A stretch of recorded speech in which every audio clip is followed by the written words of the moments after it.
कलमी अमवा के हो करनवा पिया मोरे जलिया गईलैना।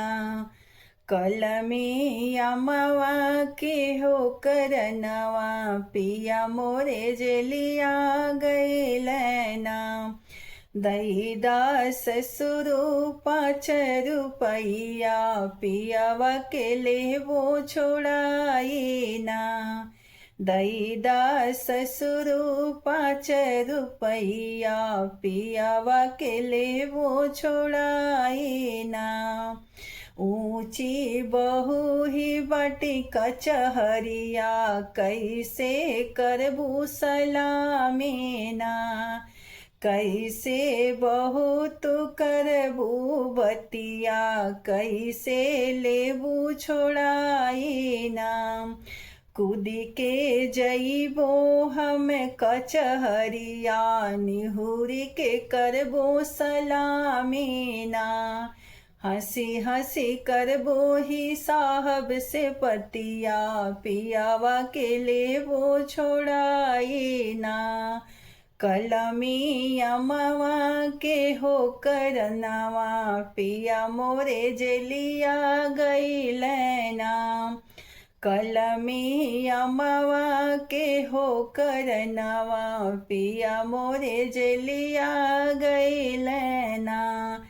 दैदा भसुरु 5 रुपैया पियावा के लेबो छोड़ाईना।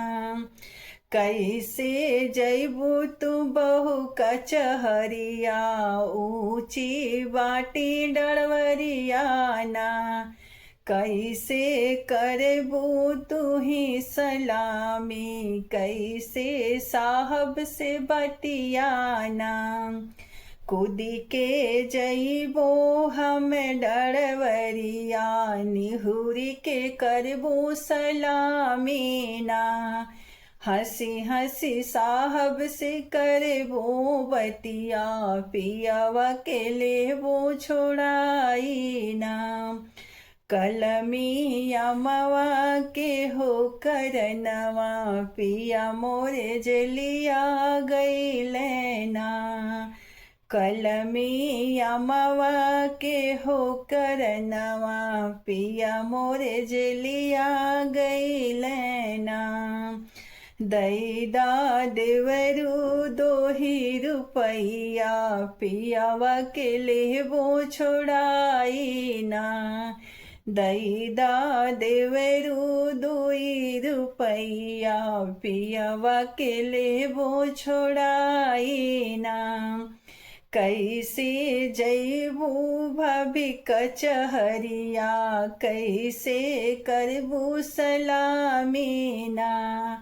कैसे साहब से करबू बतिया भैया के कैसे छोड़बू ना। लॉकर खोली के जाबो कचहरिया निहुरी के करबो सलामीना। मुस्की कई के साहब से बतिया पियावा से लेबो छोड़ाईना। मुस्की में करबो साहब से बतिया पियावा के लेबो छोड़ाईना। कलमी अमवा के हो करनवा पिया मोरे जलिया गईलैना।